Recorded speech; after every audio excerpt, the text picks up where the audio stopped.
where they are gathered in my name, I'll be with them.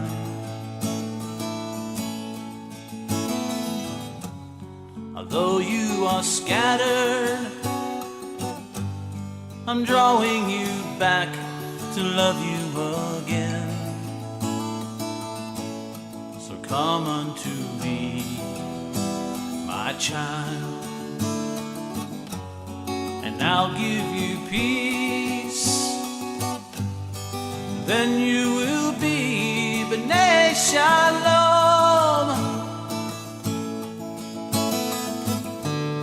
B'nai Shalom, children of peace, B'nai Shalom. On Yeshua we'll feast, B'nai Shalom, children of peace, B'nai Shalom. Through Yeshua we'll be B'nai Shalom. Love one another as you have seen me love you.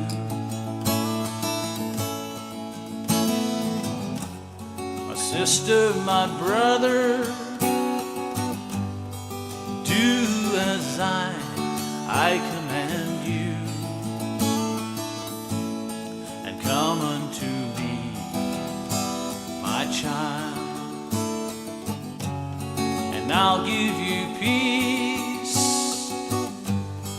Then you will be B'nai Shalom,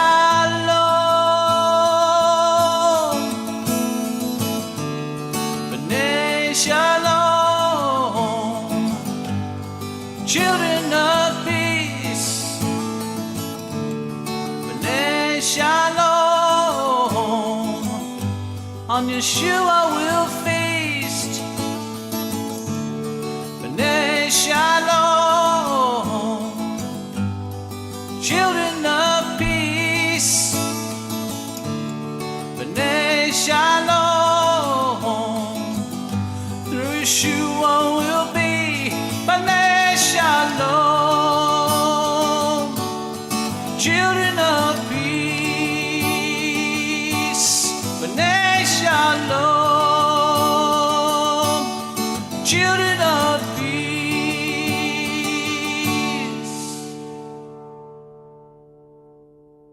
Hallelujah. Blessed be the name of Yahweh, and shalom, shalom, New Year shalom to all of you. Hope that you're... Yeah, okay, we'll do it.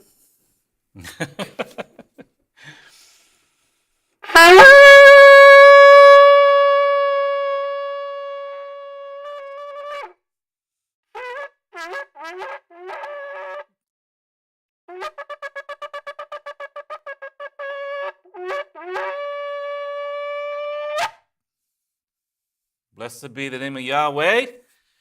It is officially the new year. The new year according to him. The signs are here. The witnesses are here. We have seen a new moon here in Ava, Missouri. 8 witnesses in Hartville. Witnesses in Iowa. Witnesses in Washington, D.C. Also Mableton, Georgia. 5 witnesses. And witnesses in Israel.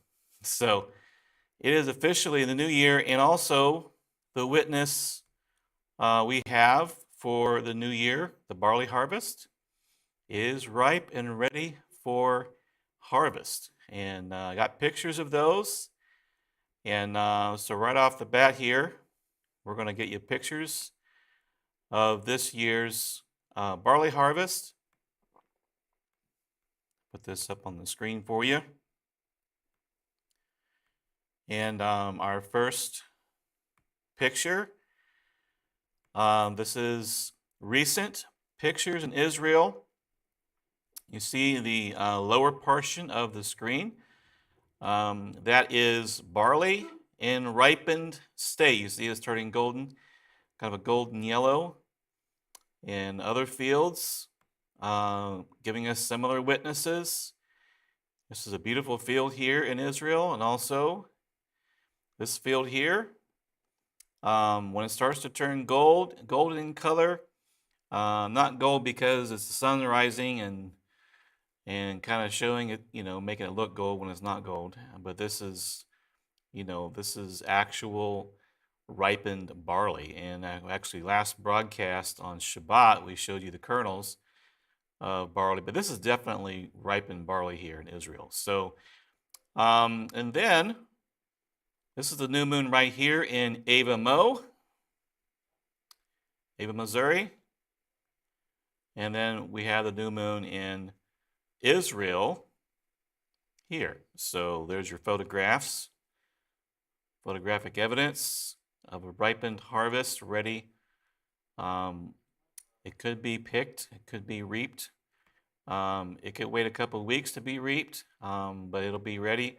And then the wild harvest, wild barley and domestic barley both are harvestable barley. And you need at least an omer of harvestable barley, as we ascertain from the necessity of 1 omer being offered to the high priest in ancient times and the first fruits of the ground. And this is the first plant that yields, comes up out of the ground and yields something to eat for the year, and the barley. And it grows wild in Israel, and actually one of only 2 places in the world that it grows in wild states. So it's a land that Yahweh says he looks upon and he watches it from the beginning of the year to the end of the year. It says he watches it.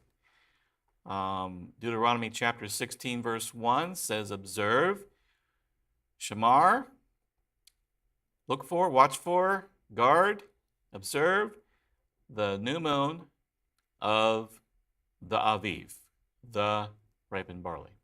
And so that would be our witness and our sign. And to that I say, hallelujah. Y'all praise Yahweh. And so you respond with, Odeh Yahweh, right? I will praise Yahweh. And we're excited for what Yahweh has in store for us this year.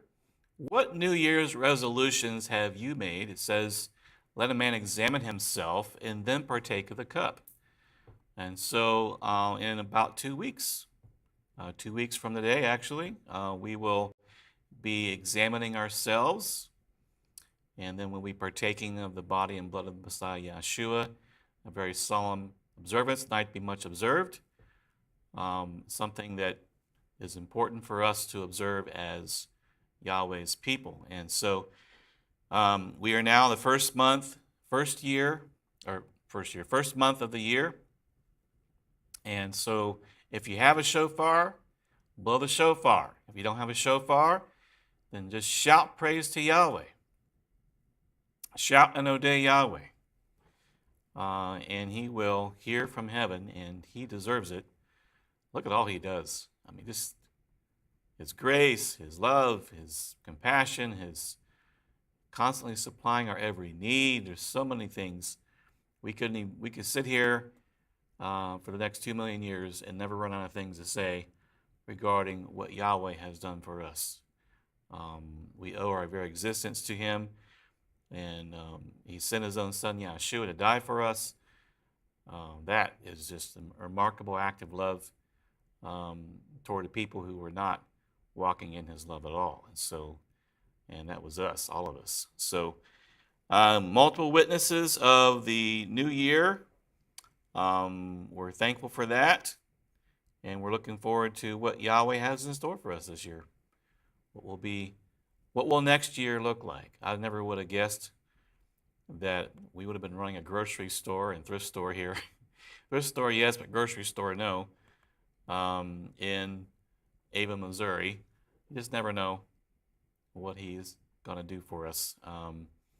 So we praise Yahweh for his goodness toward us, his mercies toward us, and choosing to use us as his children I'm thankful for those who have come alongside me, labored with me, volunteered with me, Brother Joshua, Josiah, and of course Ricky, and my sister-in-law Sonia Sage, and also my dear wife Ariana, and Elita, and so many others have taken the time out of their lives to volunteer alongside of us. Most recently, Brent Womack and his family, and Derek, and then we were blessed with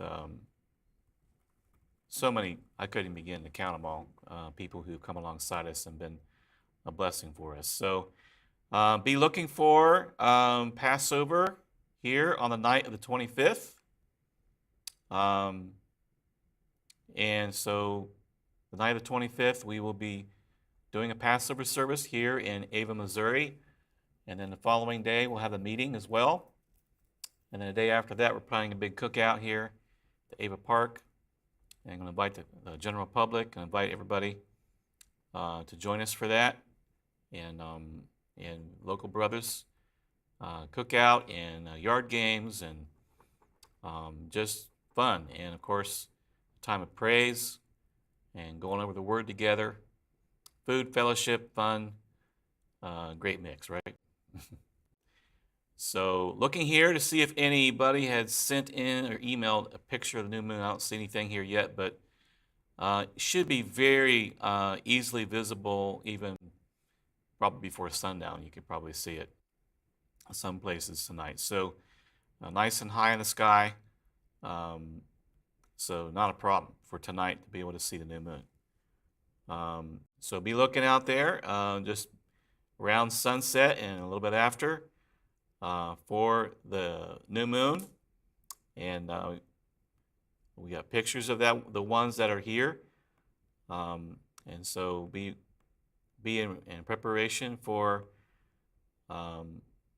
preparing your hearts before Yahweh for this coming new year. Okay, so I am going to go ahead and share a song here from the library, and then we're going to dig into the first month of the year scriptures and see what kind of events took place on the first month of Yahweh's year. Praise Yahweh. In the meantime, we've got here a song from the library, Psalm 128, James Block.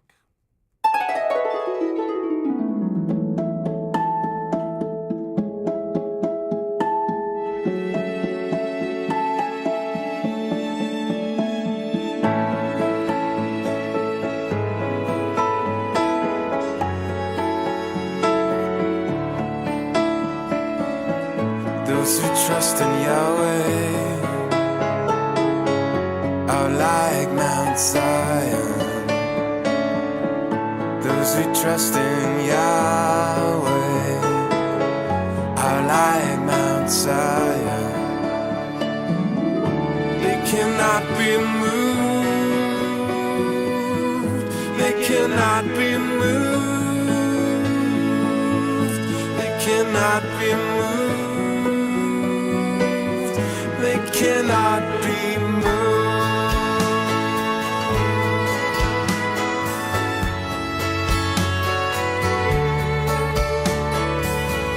From this time and forever, as long as the moon keeps time, you stand before me, the apple of my eye. Not be moved. You will not be moved. You will not be moved. You will not be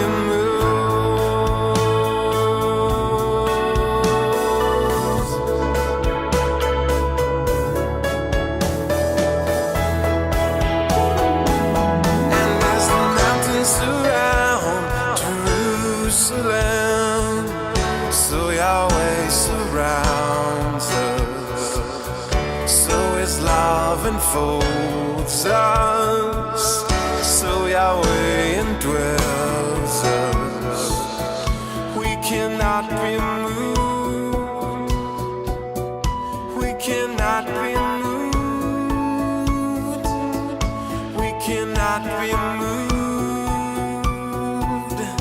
We will not be moved.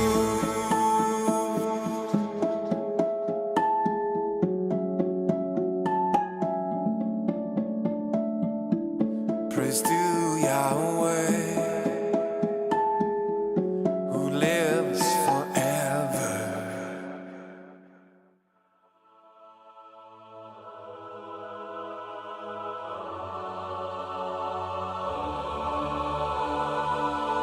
He cannot be moved. He cannot be moved. He cannot be moved. Those who trust in Yahweh are like Mount Zion. Those who trust in Yahweh are like Mount Zion. Trust in Yahweh. Trust in Yahweh. In Yahweh. Trust in Yahweh. In Yahweh.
Of the year. And so, Happy New Year. That's the real New Year, by the way. Forget the one in the dead of winter. If you really think about it, it's kind of silly that they would put that in the middle of wintertime. But yeah, that's what they do. So it is not the new year until Yahweh says it's a new year, right? When Yahweh says it's a new year, then it's a new year. That's what we're going to go with. We know He is the one who owns time. He's the one that created time, and He deserves our respect. Absolutely, or deserves our respect. So it looks like we're having trouble getting this PowerPoint to come up on a second window. Let's see if I can get it checked out here as we're talking. I'm talking. One of those two. Anyway, I'm so excited. This is a new year, a time of renewal, a time of refreshment, a time of praise, a time of thanksgiving, a time of preparing ourselves for this Passover coming up, and so ask yourself what areas of your life that the Father might have you change. What areas have you grown in the last year? You don't want to be going backwards. You want to be moving forward and growing in this most holy faith. Very important for us to continue to grow. So I hope that you are growing in Yahweh and that He is leading you every day and showing you His ways, His awesome ways. And that you're walking in them. So All right, so I'm trying to get this to work, and I'm going to try one more thing here, and if that don't work, I'll have to get off of my chair and head down there and do a little technical figuring out, unless Josiah is willing to help us over here, because I can't figure out why it's not coming up. But one more thing here. Let's see. Display settings. Detect. Are you home? Hello? Don't see anything there. Okay. So, yeah, 1 minute as we do technical difficulties, one of our traditions here at the EliYah broadcast. The ones that we prefer not to have, but for some reason it is happening again. So here we are, 1 minute, and I'll be right back.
Okay, well, we figured it out, and it turned out to be a bad HDMI cable.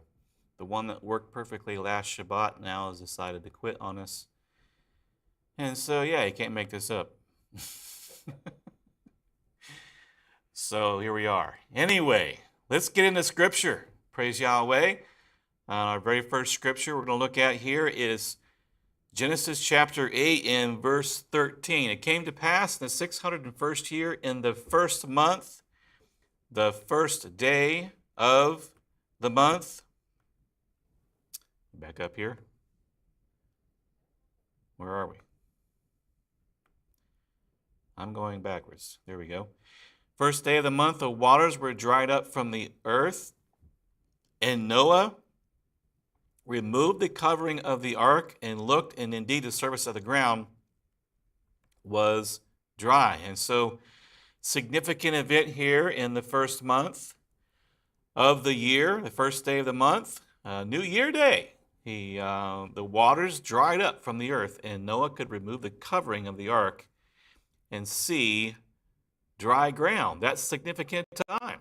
And so tonight is the anniversary of that day, that first significant event in that first month of the year, except for in the beginning, Elohim created the heavens and the earth. That was the very first significant thing. I probably should have included that on here. That happened. And then Exodus chapter 40, verse 17 through 19, it came to pass in the first month of the second year, on the first day of the month, the tabernacle was raised up. So Moshe raised up the tabernacle, fastened its sockets, set up its boards, put in its bars, and raised up its pillars. And he spread out the tent over the tabernacle and put the covering of the tent on top of it as Yahweh commanded Moshe. So the tabernacle was raised on this day. Very important event there as well. He took the testimony and put it into the ark, inserted the poles through the rings of the ark, and put the mercy seat on top of the ark. And he brought the ark into the tabernacle, hung up the veil, the covering, and partitioned off the ark of the testimony, as Yahweh had commanded Moshe. He put the table in the tabernacle of meeting on the north side of the tabernacle outside the veil. And he set the bread in order upon it before Yahweh, as Yahweh had commanded Moshe. He put the lampstand in the tabernacle of meeting across from the table on the south side of the tabernacle, and he lit the lamps before Yahweh as Yahweh had commanded Moshe. He put the gold altar in the tabernacle of meeting in front of the veil. He burned sweet incense on it as Yahweh had commanded Moshe. He hung up a screen at the door of the tabernacle. He put the altar of the burnt offering before the door of the tabernacle of the tent of meeting, and offered upon it the burnt offering and the grain offering as Yahweh commanded Moshe. He set the laver between the tabernacle of meeting and the altar, and put the water there for washing. And Moshe, Aaron, and his sons would wash their hands and their feet with water from it whenever they went into the tabernacle of meeting, and when they came near the altar, they washed as Yahweh had commanded Moshe. He raised up the court all around the tabernacle and the altar, hung up the screen of the court gate. So Moshe finished the work. Then the cloud covered the tabernacle of meeting, and the glory of Yahweh filled the tabernacle. And Moshe was not able to enter the tabernacle of meeting because the cloud rested above it, and the glory of Yahweh filled the tabernacle. Whenever the cloud was taken up from above the tabernacle, the children of Israel would go onward in all their journeys. But if the cloud was not taken up, then they did not journey till the day that it was taken up. For the cloud of Yahweh was above the tabernacle by day, and fire was over it by night, in the sight of all the house of Israel, throughout all their journeys. And then we have another event here in Numbers chapter 20, verses 1 through 3. Then the children of Israel, the whole congregation, came into the wilderness of Zin in the first month. And the people stayed in Kadesh, and Miriam died there and was buried there. Now there was no water for the congregation.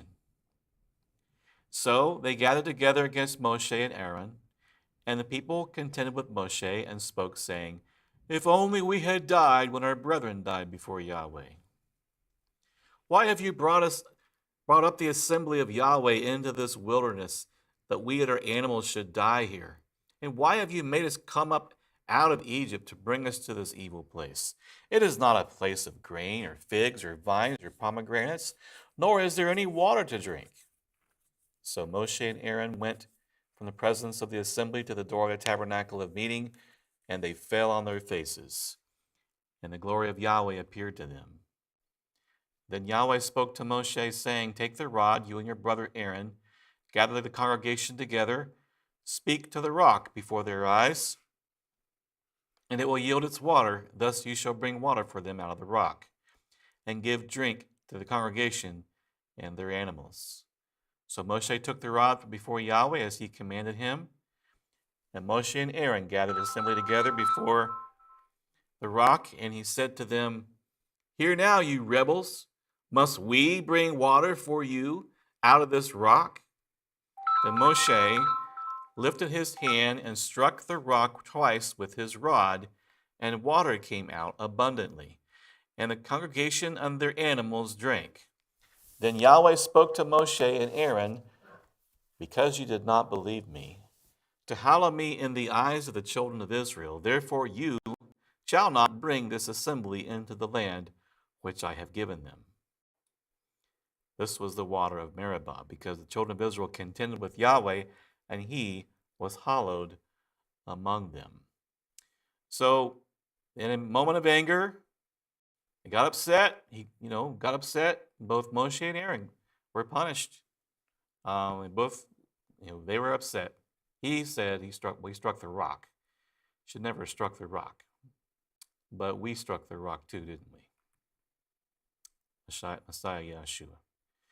Numbers 33, verse 3, it says, they departed from Ramesses in the first month on the 15th day of the first month. On the day after the Passover, the children of Israel went out with boldness in the sight of all the Egyptians. And so this was actually a holy day, but they were exiting Egypt and heading toward the promised land. And so it was okay for them to do that. 2 Chronicles 29 verses 1 through 3. Hezekiah became king when he was 25 years old, and he reigned 29 years in Jerusalem.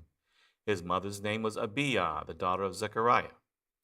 And he did what was right in the sight of Yahweh, according to all that his father David had done. In the first year of his reign, in the first month, he opened the doors of the house of Yahweh and repaired them.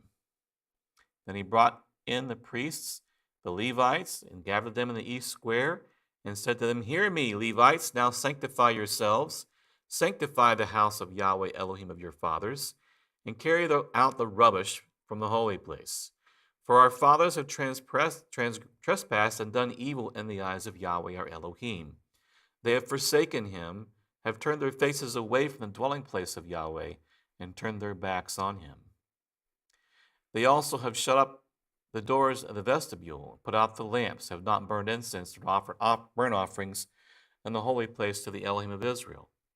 Therefore the wrath of Yahweh fell upon Judah and Jerusalem, and he has given them up to trouble, to desolation, to jeering, as you see with your eyes. For indeed, because of this, our fathers have fallen by the sword, and our sons, our daughters, our wives are in captivity. Now it is in my heart to make a covenant with Yahweh, Elohim of Israel, so that his fierce wrath may turn away from us. My sons, do not be negligent now, for Yahweh has chosen you to stand before him, to serve him, and that you should minister to him and burn incense. Then these Levites arose, Mahath, the son of Amasai, Joel, the son of Azariah, of the sons of the Kohathites, the sons of Merari, Kish, the son of Abdi, Azariah, the son of Jehalalel, of the Gershonites, Joah, the son of Zima, and Eden, the son of Jonah. Of the sons of Elizaphan, Shimri, and Jael. Of the sons of Asaph, Zechariah, and Mattaniah. Of the sons of Haman, Jehiel, and Shemai, the sons of Jeduthun, Shemaiah and Uziel.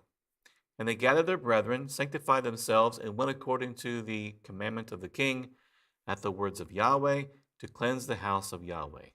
Then the priests went into the inner part of the house of Yahweh to cleanse it, and brought out all the debris that they found in the temple of Yahweh to the court of the house of Yahweh. And the Levites took it out and carried it to the brook Kidron. Now they began to sanctify on the first day of the first month, and on the 8th day of the month they came to the vestibule of Yahweh. Then they sanctified the house of Yahweh in 8 days, and on the 16th day of the month they finished. Then they went into Hezekiah and said, we have cleansed all the house of Yahweh, the altar of the burnt offerings, with all its articles, and the table of the showbread with all its articles. Moreover, all the articles with which King Ahaz in his reign had cast aside in his transgression, we have prepared and sanctified, and there they are before the altar of Yahweh. Then the king Hezekiah rose early, gathered the rulers of the city, and went up to the house of Yahweh. And they brought 7 bulls, 7 rams, 7 lambs, 7 male goats for a sin offering for the kingdom, for the sanctuary, and for Judah. Then he commanded the priests, the sons of Aaron, to offer them on the altar of Yahweh. So they killed the bulls, and the priests received the blood and sprinkled it on the altar. Likewise, they killed the rams and sprinkled the blood on the altar. They also killed the lambs and sprinkled the blood on the altar. Then they brought out the male goats for the sin offering before the king and the assembly, and they laid their hands on them. And the priests killed them, and they presented their blood on the altar as a sin offering to make an atonement for all Israel. The king commanded the burnt offering, the sin offering, to be made for all Israel. He stationed the Levites in the house of Yahweh with cymbals, with stringed instruments, with harps, according to the commandment of David, of Gad the king's seer, of Nathan the prophet, for thus was the commandment of Yahweh by his prophets. The Levites stood with the instruments of David, and the priests with the trumpets. Then Hezekiah commanded them to offer the burnt offering on the altar, and when the burnt offering began, the song Yahweh also began, with the trumpets and with the instruments of David, king of Israel. So all the assembly worshipped. The singers sang, the trumpeters sounded. All this continued until the burnt offering was finished. And when they had finished the offering, the king and all who were present with him bowed and worshipped. Moreover, King Hezekiah and the leaders commanded the Levites to sing praise to Yahweh with the words of David and of Asaph, the seer. So they sang praises with gladness, and they bowed their heads and worshipped. Then Hezekiah answered and said, Now that you have consecrated yourselves to Yahweh, come near and bring sacrifices and thank offerings into the house of Yahweh. So the assembly brought in sacrifices and thank offerings, and as many as were of a willing heart brought burnt offerings. And the number of the burnt offerings which the assembly brought was 70 bulls, 100 rams, and 200 lambs. All these were for a burnt offering to Yahweh. The consecrated things were 600 bulls and 3,000 sheep. But the priests were too few, so that they could not skin all the burnt offerings. Therefore their brethren, the Levites, helped them until the work was ended, until the other priests had sanctified themselves. For the Levites were more diligent in sanctifying themselves than the priests. Also the burnt offerings were in abundance, with the fat of the peace offerings and of the drink offerings for every burnt offering. So the service of the house of Yahweh was set in order. Then Hezekiah and all the people rejoiced that Elohim had prepared the people, since the events took place so suddenly. Chapter 30, 2 Chronicles. And Hezekiah sent to all Israel and Judah, and also wrote letters to Ephraim and Manasseh, that they should come to the house of Yahweh at Jerusalem, to keep the Passover to Yahweh Elohim of Israel. For the king and his leaders and all the assembly in Jerusalem had agreed to keep the Passover in the 2nd month. For they could not keep it at the regular time, because a sufficient number of priests had not consecrated themselves, nor had the people gathered together at Jerusalem. And so they actually kept the Passover in the 2nd month because they were not clean. Therefore, 2nd month Passover is permitted according to the book of Numbers. Now we have another Passover of significance here in 2 Chronicles chapter 35. A grandson of Hezekiah, Josiah, kept the Passover to Yahweh in Jerusalem, and they slaughtered the Passover lambs on the 14th day of the 1st month. They did it right this time. He set the priests in their duties, encouraged them for the service of the house of Yahweh. Jumping down to verse 10, so the service was prepared, the priests in their places, the Levites in their divisions. According to the king's command, they slaughtered the Passover offerings, and the priests sprinkled the blood with their hands, while the Levites skinned the animals. Then they removed the burnt offerings, that they might give them to the divisions of the house of the fathers' houses of the lay people, to offer to Yahweh, as it is written in the book of Moshe. So they did with the cattle. So another Passover in Ezra chapter 6. The descendants of the captivity kept the Passover on the 14th day of the 1st month. For the priests and the Levites had purified themselves, all of them were ritually clean, and they slaughtered the Passover lambs for all the descendants of the captivity, for their brethren, the priests, and for themselves. And the children of Israel who had returned from captivity ate together with all who had separated themselves from the filth of the nations of the land in order to seek Yahweh Elohim of Israel. And they kept a feast of unleavened bread 7 days with joy, for Yahweh made them joyful, and turned the heart of the king of Assyria toward them, to strengthen their hands in the work of the house of Elohim, the Elohim of Israel. Chapter 7 and verse 8, it says, Jerusalem came in the 5th month. Ezra came to Jerusalem in the 5th month, which was the 7th year of the king. On the 1st day of the 1st month, he began his journey from Babylon. And on the 1st day of the 5th month, he came to Jerusalem, according to the good hand of his Elohim upon him. For Ezra prepared his heart to seek the law of Yahweh, and to do it, and to teach statutes and ordinances in Israel.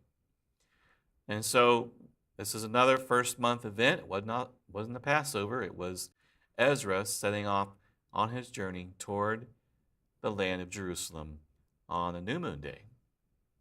So those who might think the new moon day is a Shabbat, that's something to think about. He could have waited one day and set out the following day. It was a 5-month journey, so one day would not have made a difference. So he felt it was fine to travel on that day. Ezra 10, verse 10 says that Ezra the priest stood up and said to them, "You have transgressed and taken pagan wives, adding to the guilt of Israel. Now therefore make confession to Yahweh Elohim of your fathers, and do his will. Separate yourselves from the peoples of the land and from the pagan wives." Then all the assembly answered and said with a loud voice, "Yes, as you have said, so we must do. For there are many people, it is a season for heavy rain, and we are not able to stand outside. Nor is this the work of 1 or 2 days, for there are many of us who have transgressed in this matter. Please, let the leaders of our entire assembly stand, and let those in our cities who have taken pagan wives come at appointed times, together with the elders and judges of their cities, until the fierce wrath of our Elohim is turned away from us in this matter." Only Jonathan the son of Azahel and Jahaziah son of Tikva opposed this, and Meshullam and Shabbathai the Levite gave them support. Then the descendants of the captivity did so, and Ezra the priest with certain heads of the fathers' households were set apart by the fathers' households, each of them by name. They sat down on the first day of the 10th month to examine the matter, and by the first day of the first month they had finished questioning all the men who had taken pagan wives. Also, Esther chapter 3, verse 7, in the first month, which is the month of Nisan. That's the actual name of the month. The month is not actually named Aviv in Scripture. It's named Nisan. It always says month of the Aviv. So interesting. The 12th year of the king of Ahasuerus, they cast Pur, that is the lot, before Haman, to determine the day of the month, until it fell on the 12th month, which is the month of Adar. Then Haman said to King Ahasuerus, "There is certain people scattered and dispersed among the people in all the provinces of your kingdom. Their laws are different from all the other peoples, and they do not keep the king's laws. Therefore it is not fitting for the king to let them remain. If it pleases the king, let a decree be written that they be destroyed, and I will pay 10,000 talents of silver into the hands of those who do the work, to bring it into the king's treasuries." So the king took a signet ring from his hand and gave it to Haman, the son of Hammedatha, the Agagite, the enemy of the Jews. And so this happened on the first month. It doesn't say what day of the month. It just says the first month of the year. And the king said to Haman, "The money and the people are given to you to do with them as seems good to you." Then the king's scribes were called on the 13th day of the first month, and a decree was written according to all that Haman commanded, to the king's satraps, to the governors who were over each province, to the officials of all the people, to every province according to its script, and to every people in their language. In the name of King Ahasuerus it was written and sealed with the king's signet ring. And the letters were sent by couriers to all the king's provinces to destroy, to kill, and to annihilate all the Jews, both young and old, little children and women, in one day, on the 13th day of the 12th month, which is the month of Adar, and to plunder their possessions. So that's when the decree went out, 13th day of the month. Book of Ezekiel, chapter 29, verse 17. It came to pass in the 27th year, in the first month, on the first day of the month, the word of Yahweh came to me, saying, "Son of man, Nebuchadnezzar, king of Babylon, caused his army to labor strenuously against Tyre. Every head was made bald, every shoulder rubbed raw, yet neither he nor his army receive wages from Tyre for the labor which they expended on it. Therefore, thus says the Master Yahweh, surely I will give the land of Egypt to Nebuchadnezzar, king of Babylon. He shall take away her wealth, carry off her spoil, and remove her pillage, and that will be the wages for his army. I have given him the land of Egypt for his labor, because they have worked for me, says the Master Yahweh. In that day I will cause the horn of the house of Israel to spring forth, and I will open up your mouth to speak in their midst, and they shall know that I am Yahweh. So, another event, Daniel chapter 10, verses 1 through 3. In the third year of the king of Cyrus, king of Persia, a message was revealed to Daniel, whose name was called Belteshazzar. And the message was true, but the appointed time was long, and he understood the message and had understanding of the vision. In those days, I, Daniel, was mourning 3 full weeks. I ate no pleasant food, no meat or wine came into my mouth, nor did I anoint myself at all until 3 whole weeks were fulfilled. Now, on the 24th day of the first month, as I was by the side of the great river, that is the Tigris, I lifted my eyes, and behold, a certain man clothed in linen, whose waist was girded with the gold of Uthas. His body was like beryl, his face like the appearance of lightning, his eyes like torches of fire, his arms and feet like burnished bronze in color, and the sound of his words like the voice of a multitude. Suddenly a hand touched me, which made me tremble on my knees and on the palms of my hands. And he said to me, O Daniel, man greatly beloved, understand the words that I speak to you and stand upright, for I have now been sent to you. While he was speaking this word to me, I stood trembling. Then he said to me, Do not fear, Daniel, for from the first day you set your heart to understand and to humble yourself before your Elohim, your words were heard, and I have come because of your words. But the prince of the kingdom of Persia withstood me 21 days, and behold, Michael, one of the chief princes, came to help me, for I had been left alone there with the kings of Persia. Now I have come to make you understand what will happen to your people in the latter days, for the vision refers to many days to come. And so that's when he gave that vision of Daniel 10. Moving forward now to Acts chapter 12. Now about the time Herod, the king, stretched out his hand to harass some from the congregation, he killed James, the brother of John, with the sword. And because he saw that it pleased the Jews, he proceeded further to seize Peter also. Now it was during the days of unleavened bread. So that'd be a first month event. So when he had arrested him, he put him in prison and delivered him to 4 squads of soldiers to keep him, intending to bring him before the people after Passover. Peter was therefore kept in prison, but constant prayer was offered to Elohim for him by the congregation. And when Herod was about to bring him out, that night Peter was sleeping, bound with 2 chains between 2 soldiers, and the guards before the door were keeping the prison. Now behold, an angel of Yahweh stood by him, and a light shone in the prison, and he struck Peter on the side and raised him up, saying, Arise quickly. And his chains fell off his hands. Then the angel said to him, Gird yourself and tie on your sandals. And so he did. And he said to him, Put on your garment and follow me. So he went out and followed him, and did not know what was done by the angel was real, but thought he was seeing a vision. When they were past the first and second guard posts, they came to the iron gate that leads to the city, which opened to them of its own accord, and they went out and went down one street, and immediately the angel departed from him. And when Peter had come to himself, he said, Now I know for certain that Yahweh has sent his angel, and has delivered me from the hand of Herod, and from all the expectation of the Jewish people. So when he had considered this, he came to the house of Mary, the mother of John, whose surname was Mark, where many were gathered together praying.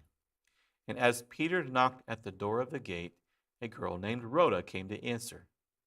When she recognized Peter's voice, because of her gladness, she did not open the gate, but ran in and announced that Peter stood before the gate. But they said to her, You are beside yourself. Yet she kept insisting it was so. So they said, "It's his angel." Now Peter continued knocking, and when they opened the door and saw him, they were astonished. But motioning to them with his hand to keep silent, he declared to them how Yahweh had brought him out of the prison. And he said, "Go, tell these things to James and to the brethren." And he departed and went to another place. Then as soon as it was day, there was no small stir among the soldiers about what had become of Peter. But when Herod had searched for him and not found him, he examined the guards and commanded that they should be put to death. And he went down from Judea to Caesarea and stayed there. So, actually, that is the final event. Now, of course, there are two other significant events that took place in the first month of Yahweh's calendar. That would be the Exodus. Read that in Exodus chapter 12. And then, of course, also the death of Messiah Yeshua occurred in the first month of Yahweh's calendar. The latter chapters of the four Gospels, Matthew, Mark, Luke, and John, you can read about those there as well. So, first month events in the Bible. Lots of significant things took place in the first month. We also have additional witnesses for the new moon. Have come in 3 witnesses in Dallas, Texas, 6 witnesses in Warsaw, Indiana, 2 witnesses in Artesia, New Mexico, 7 witnesses near Billings, Montana. And then we have our witnesses, Grand River Marsh in Portage, Wisconsin. Looking elsewhere here. A couple other places. Confirmed sightings. And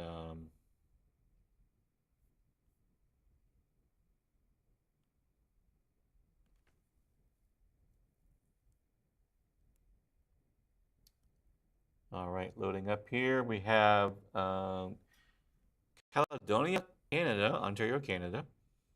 South Bend, Indiana, Fulton, Missouri, Rolla, Missouri, Elizabeth, New Jersey, Winston-Salem, North Carolina, Charlotte, North Carolina, Amarillo, Texas, Green Bay, Wisconsin. All visible new moon sightings. Checking another source here.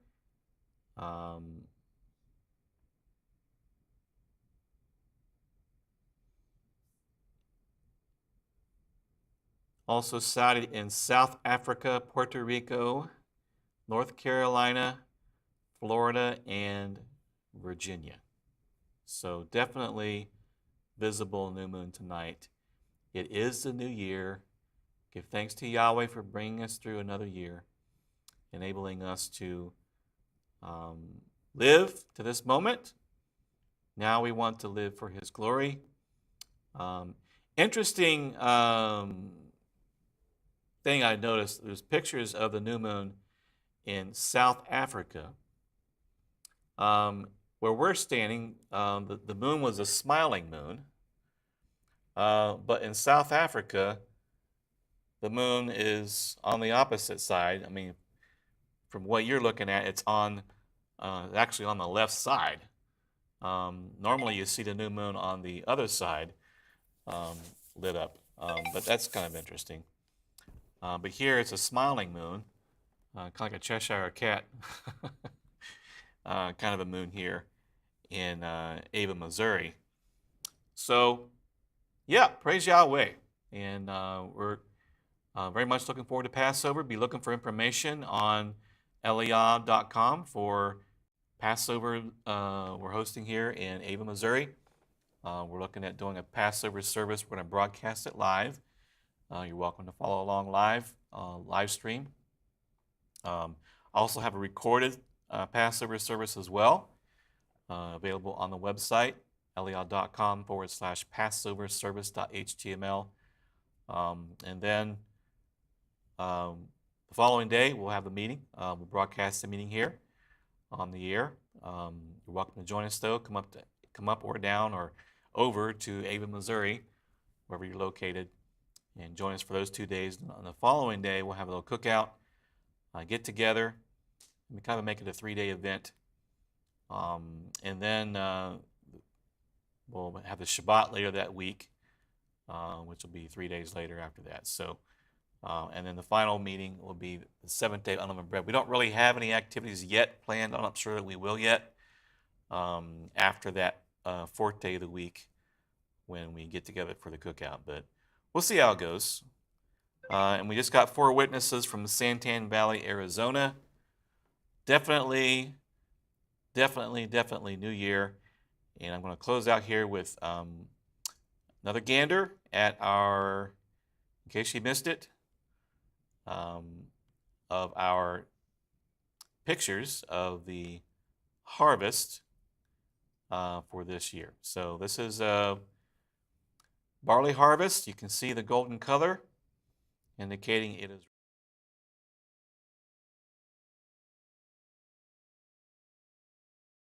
black clicked.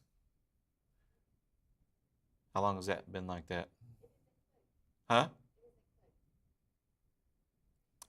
So final pictures here of the Aviv barley in the land of Israel. You see the golden color. It is available to everyone. You could actually harvest well over an omer of barley here. Bushels and bushels of barley. And this is the new moon, Ava, Missouri, and a new moon in the land of Israel on this night. All right, so let's take a moment here and offer a word of prayer.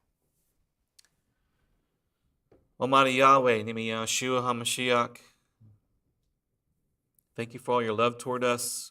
Thank you for your great mercies. Thank you for your compassion. Bring us through another year. Lead us always ever closer to your will for us. Lead us always ever closer to righteousness and to the example of Messiah Yeshua. And forgive us, Father, in the areas that we failed you this past year. Convict our hearts. Lead us in the paths of righteousness. Teach us your ways. We want to walk in your ways, all to the praise of your glory. Thank you for your provision. We ask for your ongoing provision. Establish your kingdom and your will in our lives, and deliver us from all of our adversaries and your adversaries. For we know and we are sure, yours is the kingdom and power and glory and majesty forever and ever. In Yeshua's name we pray. Amen.